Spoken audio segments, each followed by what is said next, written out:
আসসালামু আলাইকুম সুপ্রিয় দর্শক, কেমন আছেন সবাই? আশা করছি ভালো আছেন। আমিও আলহামদুলিল্লাহ খুব ভালো আছি। কাছের এবং দূরের, দেশের কিংবা বাইরের যে যেখান থেকেই আমার এই ভিডিওটি দেখছেন, আপনাদের সবাইকে এপি কিচেনে স্বাগতম। আমি আজকে আপনাদের সিঙ্গারা তৈরি করে দেখাবো, আর এই সিঙ্গারাটা খেতে কতটা ভালো লাগে সেটা আপনারা যদি বাসায় একবার ট্রাই করেন তাহলেই বুঝতে পারবেন। এই সিঙ্গারাগুলো দেখে নিশ্চয়ই বুঝতে পারছেন যে সিঙ্গারাটা কতটা পারফেক্ট হয়েছে। আর আমি এই সিঙ্গারার ভাঁজটা অনেক সহজভাবে করে দেখাবো, আপনারা ভিডিওটি না টেনে সম্পূর্ণ দেখবেন। তো চলুন এখন মূল রেসিপিতে চলে যাই।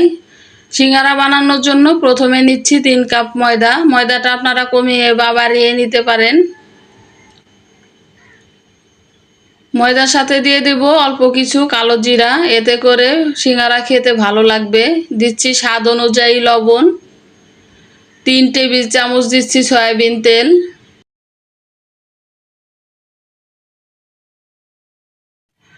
এবারে সব কিছু আমি খুব ভালোভাবে মিশিয়ে নেব।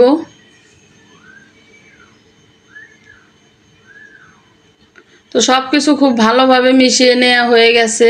এখন আমি অল্প অল্প করে পানি দিয়ে শক্ত একটা ডো তৈরি করে নেব।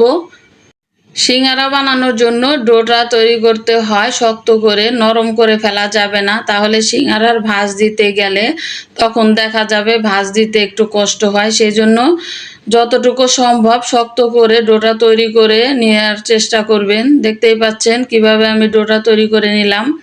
অল্প অল্প করে পানি দিয়ে শক্ত একটা ডো তৈরি করে নিয়েছি। এবার আমি একটা কিচেন টাওয়াল দিয়ে এই ডোটাকে ঢেকে রাখবো, যাতে করে উপরের সাইডটা ড্রাই আউট না হয়ে যায়। এই ডোটাকে আমি 30 মিনিট ঢেকে রেখে দেব। সিঙ্গারা তৈরির জন্য প্রয়োজন হবে পুরের, আর এই পুরটার জন্য আমি নিচ্ছি এখানে আলু 3 কাপ। 3 কাপ আলু আমি ছোট ছোট কিউব করে কেটে নিয়েছি। আমি একটা আপনাদের দেখিয়ে দিচ্ছি, এভাবে আলুগুলো কেটে নেবেন। এবার চলে যাব চুলায়। চুলায় একটা প্যান বসিয়ে দিয়েছি, এখানে দিচ্ছি 3 টেবিল চামচ সয়াবিন তেল। তেলটা গরম হয়ে আসলে এখানে দেব আমি 1/3 কাপ পেঁয়াজ কুচি। পেঁয়াজটা আমি কিছুক্ষণ ভেজে নিচ্ছি।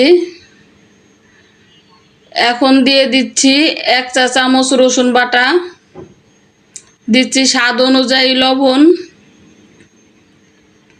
1 চা চামচ হলুদের গুঁড়া, 1 চা চামচ মরিচের গুঁড়া, 1 চা চামচ ধনিয়া গুঁড়া, 1 চা চামচ জিরার গুঁড়া, 1 চা চামচ আদা বাটা। এবার এই সব কিছু একটু কষিয়ে নিচ্ছি। এখন দিয়ে দিচ্ছি কেটে রাখা আলু। আলুগুলো আমি কিছুক্ষণ কষিয়ে নেব। দেখতেই পাচ্ছেন চুলাটাকে সময় মাঝারি আঁচে রেখে তারপর আলুটা কষিয়ে নিচ্ছি। এখন আমি এখানে দিয়ে দিচ্ছি অল্প কিছুটা ধনিয়া পাতা, আর দিচ্ছি 6টি কাঁচা মরিচ কুচি। ধনিয়া পাতাটা হাতের কাছে না থাকলে না দিলেও চলবে। ধনিয়া পাতা দিলে এর টেস্টটা ভালো আসে, ফ্লেভারটা ভালো আসে।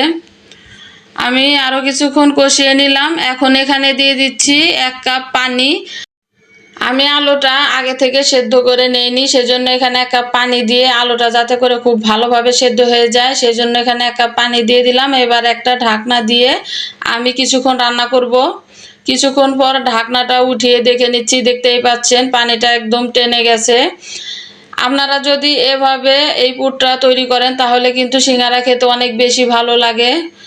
তো আলুটা খুব ভালোভাবে সেদ্ধ হয়ে গেছে। এবার আমি কিছু আলু ভেঙে দিচ্ছি, যাতে করে সিঙ্গারায় যখন আমি এই পুরটা দেব খুব সহজেই দেয়া যায়। তো আলুর পুরটা একদম রেডি। এখন আমি ডোটা নিয়ে আসলাম। দেখতেই পাচ্ছেন ডোটা একদম পারফেক্ট হয়েছে। এখন আমি একটা লম্বা রোল তৈরি করে নিয়ে ছোট ছোট পিস করে কেটে নেব।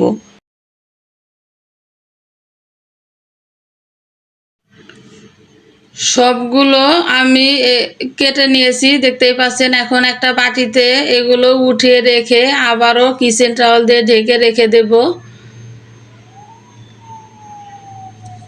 এখন আমি এক পিস এখানে নিয়ে তারপর রুটি তৈরি করে নেব। এখানে লম্বা একটা রুটি তৈরি করে নিতে হবে। গোল করে রুটিটা বানানো যাবে না, তাহলে সিঙ্গারাটা কিন্তু দেখতে ভালো লাগবে না। আশা করছি আমার এই ভিডিওটি আপনাদের ভালো লাগবে। যদি ভিডিওটি ভালো লাগে তাহলে প্লিজ লাইক, কমেন্ট এবং শেয়ার করে দেবেন। আর যারা আমার চ্যানেলে একদমই নতুন, এখনও সাবস্ক্রাইব করেননি, তারা প্লিজ আমার চ্যানেলটিকে সাবস্ক্রাইব করে আমাকে সাপোর্ট করবেন। একটা রুটি হয়ে গেছে, এখন আমি মাছ বরাবর কেটে নিলাম। এখন একটা পাট আমি নিয়ে আপনাদের একটা সিঙ্গারা তৈরি করে দেখিয়ে দিচ্ছি। এখন আমি অল্প কিছু পানি নিয়ে উপরের সাইডটাতে মেখে নিলাম। এখন মাছ বরাবর একটা ভাঁজ দিয়ে দিচ্ছি।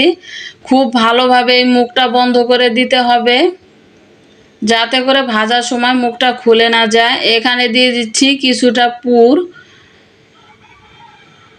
এভাবে চামচ দিয়ে একটু ঠেসে ঠেসে আলুর পুরটা দিয়ে দিবেন, এতে করে সিঙ্গারাটা খেতে ভালো লাগবে। এবার উপরের সাইডটাতে আবারও আমি কিছুটা পানি মেখে নিলাম।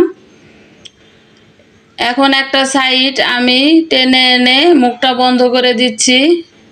এটা কিন্তু আপনাদের দেখেই বুঝে নিতে হবে এই কাজটা আমি কিভাবে করছি, বলে বোঝানো যাবে না এই ভাঁজটা কিভাবে দিতে হয়। দেখতেই পাচ্ছেন একদম দোকানের মতো একটা সিঙ্গারা হয়ে গেছে।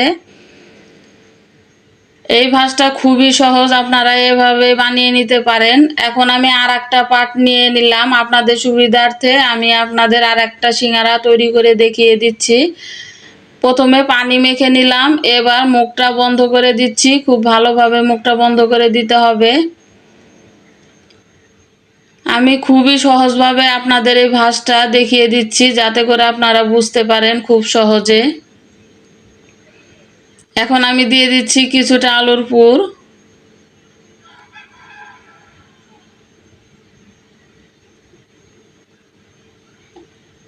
মুখটাতে আমি কিছুটা পানি মেখে নিচ্ছি। এবার একটা সাইড টেনে এনে আমি মুখটা বন্ধ করে দেব।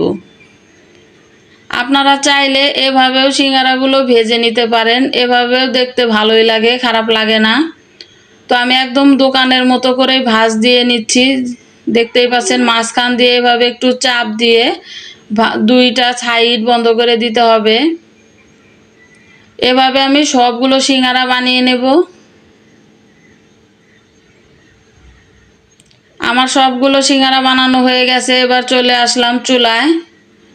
চুলায় একটা হাঁড়ি বসিয়ে দিয়েছি, এখানে দিয়ে দিলাম পর্যাপ্ত পরিমাণে তেল। তেলটা একটু বেশি দিতে হবে, সিঙ্গারাটা একটু ডুবো তেলে ভেজে নিলে ভালো হয়। এবার আমি তেলটা গরম হয়ে আসার পর সিঙ্গারাগুলো দিয়ে দিলাম।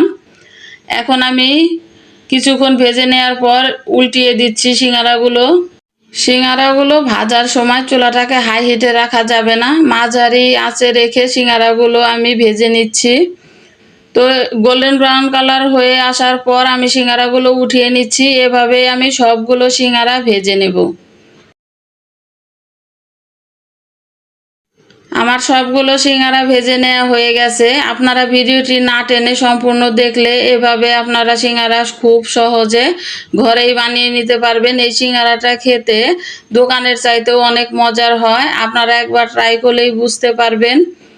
এতক্ষণ যারা আমার এই ভিডিওটি দেখেছেন আপনাদের সবাইকে অসংখ্য ধন্যবাদ। সবাই খুব ভালো থাকবেন আর আমার জন্য দোয়া করবেন। আল্লাহ হাফেজ।